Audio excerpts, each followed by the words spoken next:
명하기 제음이언을 기재이 화지로다. 아유호작하여 오여이미지라. 의하니 자왈군제이 거기시라야. 출기연의 성이면 즉 천리지외이 응지하나니. 환기자호영 거기시라야. 출기연의 불선이면 즉 천리지외이 위지하나니. 환기자오여 언출호신하야. 가호민하며 행발호의하야. 현호원하나니. 언행은 군자지 축이니 축이지발이 영욕지 주야라. 언행은 군자지 소위 동천지아니 가불신호와. 자, 이 부분은 중북괴죠. 중북괴. 중북괴라는 것은 64개 중에 61번째 풍택중부입니다. 풍택중북괴의 구이효의 효사를 가지고 이제 이런 식으로 우리가 주역을 공부하는 것이다의 본을 보여주시고 있는 거죠. 본도 보여주시고 또 이제 뭔가 그 중에서도 꼭 짚어서 뭔가 이제 하고 싶은 말씀을 여기에 하고 계신 겁니다. 명학이 제음이온을 기자화지로다. 이건 학이, 여기서 학이는 이제 어미학입니다. 어미새가 나무 그늘 밑에서 울고 있으니 그 새끼학이죠. 새끼새가 화답한다. 어디서 저 어딘가에서 화답을 하고 있다. 이제 이런 문장입니다. 이게 이제 풍택중북괴의 구이효의 효사입니다. 이 상황은 뭐냐면 새끼를 잃어버린 거예요. 이게 이게 제음이다, 나무 그늘이다라는 거, 이제 나무 그늘에 둥지가 있잖아요. 나무에 새 둥지가. 거기 새끼를 키웠는데 이 새끼가 어미가 먹이를 구하러 간 사이에 혼자 날개짓을 하다가 어딘가 떨어졌겠죠. 그래서 어디를 똘똘똘 이제 갔겠죠. 그런데 어미가 돌아와 보니까 둥지가 비어 있는 겁니다.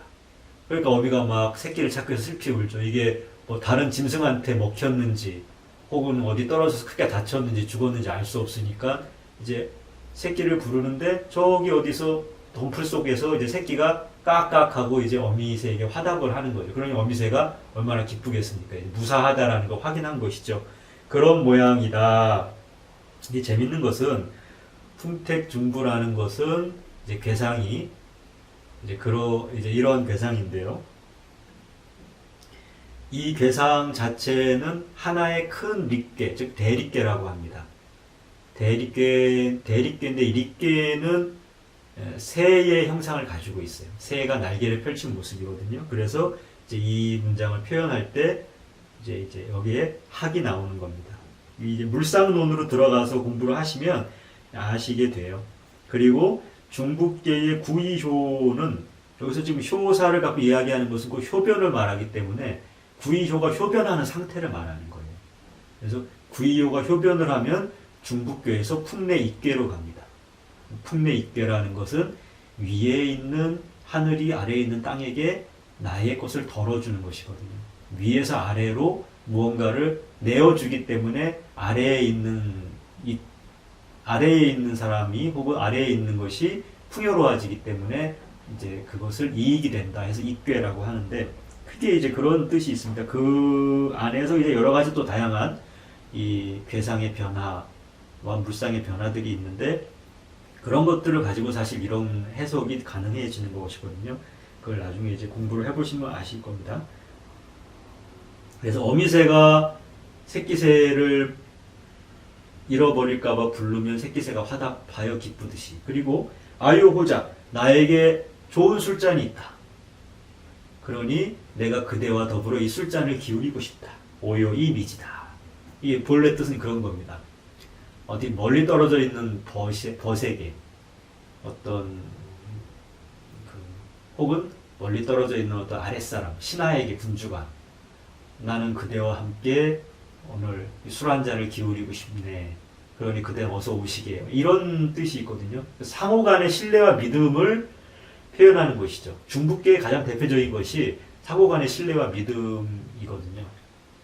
그런 것이죠. 그래서 여기서 이 작은 좋은 술잔이지만 동시에 이게 군주가 되면 이게 이제 자귀, 즉 벼슬을 말하는 것이죠. 그래서 내가 너에게 뭔가 좋은 자리를 주고자 하니 그대는 어서 내게로 오라. 나에게 의지하라. 이런 뜻입니다. 이것이 이 효사에 나와 있는 것이고 이것이 중국계 구이효가 가지고 있는 가장 중요한 어떤 뜻을 표현하는 그러한 내용인데 이걸 가지고 이제 공자께서 해석을 하시면서 이리 말씀을 하시는 거예요. 군자가 그 집안에 머물면서 말을 할 때 참된 말을 하면 천리 바깥에서도 그 말에 응함이 있다. 그러니 어찌 거리가 아무리 멀다 해도 그것은 가까이 있는 것과 같은 작용이라고 하지 않겠느냐. 그렇죠?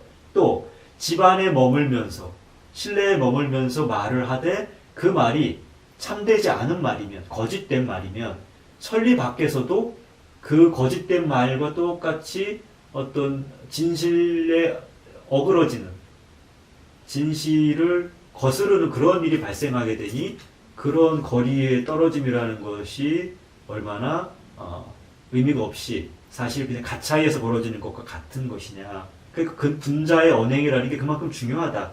이런 표현을 하는 겁니다. 또한 말이라는 것은 몸에서 나와서 여기서 몸이라는 건 그 말을 행한 자의 몸이죠. 내가 말을 하는 것 같지만 가호민이라 그것을 그런 말들을 하는 어떤 책임 있는 자리에 있는 사람이 하는 말은 반드시 그 말이 영향을 미치는 사람들이 있다라는 겁니다. 그러니 내가 이렇게 말을 함부로 하거나 또는 어떤 행위를 가벼이 한다라면 그것이 바로 사람들한테 어떤 영향을 미치기 때문에 멀리에 있어도 내가 한 것이 드러난다는 거죠. 나의 언행은 나 혼자 내 몸으로 하는 것 같지만 내가 혼자 지은 것 같지만 결국 멀리에 있는 사람들에게도 영향을 미치게 되어 있다. 그러므로 언행이라는 건 군자의 축이다. 축이라는 것은 이제 지돌이, 돌적이 이 문 열고 닫고 할 때 이 경첩을 말하는 거죠. 무엇이냐면 어떠한 변화를 일으키는 힘이면서도 스스로는 변하지 않는 변화의 중심이 되는 것. 그러니까 굉장히 중요한 핵심적인 요소 이런 걸 축이라고 하는데 군자에게 있어서는 말하고 행동하는 것이 그 사람의 어떤 가치의 핵심이다 라는 거죠. 그 사람의 도리다. 그러므로 이 축이지발이라는 것은 여기서 축이지발은 언행을 하는 것을 말하죠. 그래서 이 언행이 스스로에게 영광도 되고 명화도 되고 욕도 되고 이런 그런 것들을 다 불러 일으키는 주재하는 그런 중심이 되는 것이다. 그러므로 군자는 언행으로서 천지를 움직인다라고 해요. 여기서 천지라는 건 인간 사회를 통틀어 말하는 것이겠죠. 인간 사회에 영향을 미치는 것이 그 사람의 말에서 나온다라는 것이죠. 그러니 어찌 삼가하지 않을 수 있으리요. 이렇게 이제 문장이 끝납니다. 군자의 언행은 그만큼 중요하다. 책임 있는 자리에 있는 사람의 언행이 그만큼 중요하다. 또는 어떤 사람들한테 관계 속에서 사람들한테 언행이 주는 그 영향이라는 건 생각보다 훨씬 크다. 이런 뜻인데 그것이 이제 그러한 것들의 중요성을 강조하는 게 중북괴 구이효에 드러나 있다. 그래서 이 괴를 얻으면 이 괴사나 이 효사를 얻으면 이와 같은 일이 있으니까 굉장히 언행을 삼가하면서 서로 간의 믿음을 지키면 그러면 화답함이 있다. 이러한 이제 괴이다라는 것이죠. 그래서 이런 괴를 얻을 땐 이렇게 해석하자라는 것이 들어있는 겁니다. 자, 다음 볼까요? 동인이 선호조이 후소라니 자왈 군자지도이 혹출 혹초 혹묵 호거나 이인이 동심하니 길이 단금이로다. 동심지연이 개취열하니로다. 입니다. 자, 이것은 동인괴 구오효에 해당하는 것입니다. 동인괴 구오효에는 구오효가 사실 문장이 여기서 끝나지 않아요. 선호조의 후소 대사극 상호 이렇게 해서 끝납니다. 그래서 사실 이게 전쟁에 관한 괴예요. 동인괴를 보면 각각 어떤 괴는 각 효마다 전혀 다른 이야기를 하기도 하고 어떤 괴는 일관되게 초효부터 상효까지 어떤 하나의 상황을 쭉 서술하는 그러한 형태로 이제 이루어져 있기도 하거든요. 근데 동인괴, 천화 동인괴 같은 경우에는 하나의 일관된 상황인데 무엇이냐면 전쟁의 상황입니다. 실제로는 주무왕이 은나라를 정벌하기 위한 과정, 전체의 과정을 이제 이 괴사, 효사에 달아놨어요. 그래서 처음에 어려웠던 것, 그리고 나중에 그 극복하고 마침내 은나라를 무너뜨리고 주나라를 세우는 것들에 대한 이야기가 이 천하 동인괴에 있습니다. 그래서 사실 전쟁에 관한 괴예요. 물론 다른데 다 두루 적용할 수 있지만 여기서 표현할 때는 전쟁에 관한 이야기입니다. 그래서 선호조의 후소라, 처음에는 부르짖다가 나중에는 웃는다라는 거. 처음엔 매우 고통스러운 상황에 빠졌다. 매우 곤란해졌으나 마침내 그것을 해결했다. 이러한 것이죠. 자, 그리고 이제 여기에는 없지만 대사극, 상호 이런 말이 있는데 그건 뭐냐면 군대를 크게 일으켜서 싸워서 마침내 적을 물리쳤다. 그리고 이게 고립된 상태에 있다가 아군을 만나는 것입니다. 적을 물리치고 아군을 만나고 공성전에 관한 이야기거든요. 이런 것인데 이제 이 효변이 되면 동인괴의 구호효가 효변되면 중화립괴, 중화립괴가 되고 이 립괴에서 우리가 여러 가지 이런 상황들에 대한 변화의 어떤 의미들을 찾아볼 수가 있는 것이죠. 이런 것들은 나중에 이제 구체적인 이제 궤변, 효변의 공부에 들어가서 이제 하실 내용입니다. 동인괴는 이제 이런 전쟁을 통해서 승리를 얻기까지의 과정에서 이제 무엇이 중요하냐면 서로 간의 그런 그 마음의 맞춤, 한 마음이 된 서로 믿음, 뭐 이런 것들이 물론 앞에 중국괴에도 믿음의 괴가 있었는데 이 경우에는 이제 좀 더 뭐라고 할까요? 어떤 결과를 얻어내기 위해서 어떻게 서로 간의 상하관에 아니 어떤 관계에 있어서 그 관계를 조율할 것인가에 대한 이야기가 있는 것이죠.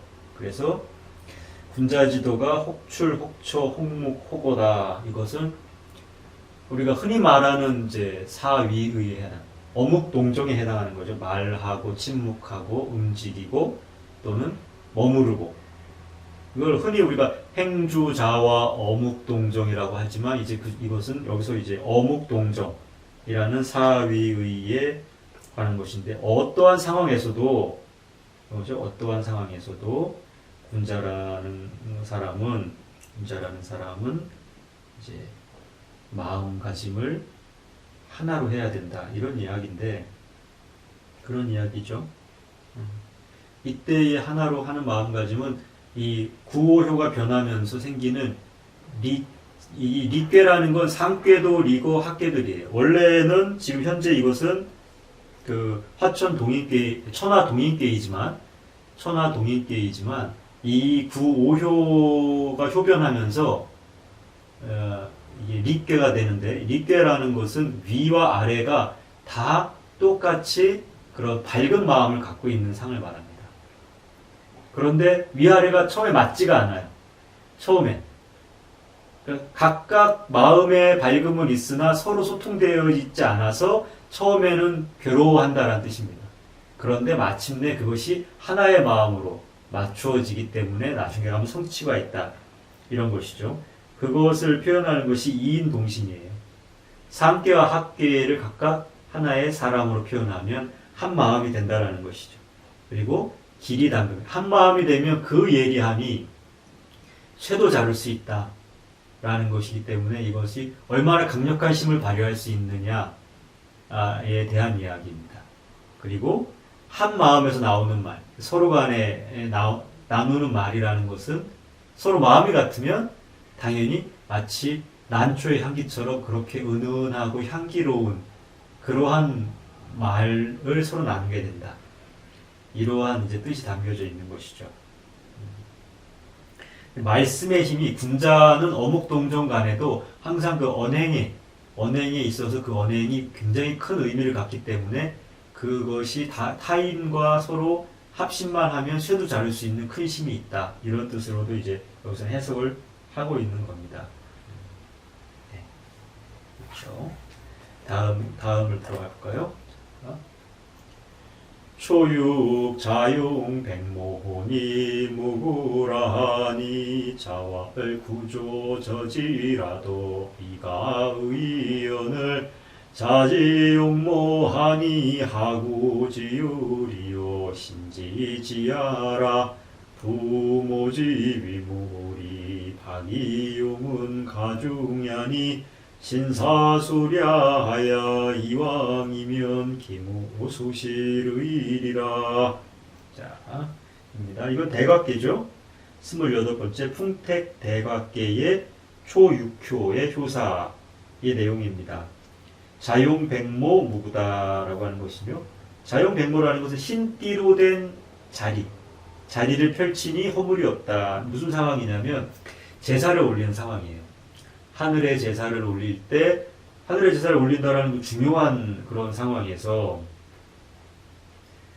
그 자리에 이제 제물을 진설을 하기 위해서 자리를 깔아야 되는데 어떤 격식 있는 상이 있는 것이 아니고 아무것도 갖춰진 게 없고 가진 거는 아주 흔하디 흔한 싸구려 돗자리 하나밖에 없는 거죠. 그래도 이 돗자리라도 깔고 정성 들여서 제사를 올리면 허물은 없는 것이다. 이제 이런 내용입니다. 대각계의 대각계라는 게 태풍이요. 태풍 대가인데 태풍 대가에 초육효가 바뀌면 이것이 택천쾌가 됩니다. 그래서 택천쾌로 변화하는 상황에 대한 이야기도 이 안에 이제 포함이 되어 있는 것이죠. 그래서 공자께서 말씀하시기를 구조저지다. 구조저지다라는 것은 이렇게 땅에 제사를 지내기 위해서 땅바닥에 그냥 펼쳐놓는 것이다. 그냥 펼쳐놓는다고 해도 이런 뜻이죠. 그냥 무슨 말이냐면 지금 제사를 올리긴 올려야겠는데 가지고 있는 것이 아무것도 없고 그냥 제수만 몇 개 있다. 그리고 맨 땅이다. 그러면 맨 땅이라도 정성껏 제수를 올려놓으면 그것도 괜찮다. 그것도 괜찮거늘이죠. 근데 자지 용모하다라는 것은 이제 그런데 돗자리를 그 싸구려 돗자리일지언정 돗자리를 깔고 그 위에다가 진설을 했으니 어찌 허물이 있겠느냐. 참으로 그 삼가함이 지극한 것이다. 괜찮다 이런 얘기죠. 무릇 이 모지위물 띠라는 거, 띠모자인데 다시 말해서 이 돗자리를 만드는 그 재료죠. 이 띠풀로 만들어진 자리라는 것은 굉장히 얇고 또 흔하고 싸고 이런 것이긴 하지만 그렇지만 이 자리를 깐다라는 그 쓰임은 그것이 어떻게 쓰이냐에 따라서 중요한 자리를 차지할 수 있는 것이다. 제사를 지낼 때 깔았다라면 그건 그만한 가치가 생기는 거다. 이런 뜻이죠. 그것을 그렇게 마음으로 삼가하는 마음으로 이와 같이 행하면 신사술 이와 같은 법도를 행하면 그러면 거기에서는 우리가 실덕하는 것이 없다. 덕을 잃는 것이 없다. 외람됨이 없다. 이런 뜻으로 쓰인 겁니다. 그래서 여러 가지 다른 의미들로 해석할 수도 있겠지만 간단하게 말하면 우리가 정성만 들인다면 그 형식이 중요한 것은 아니다. 이제 이런 것을 예를 들기 위해서 이 괴요사를 가져오신 겁니다.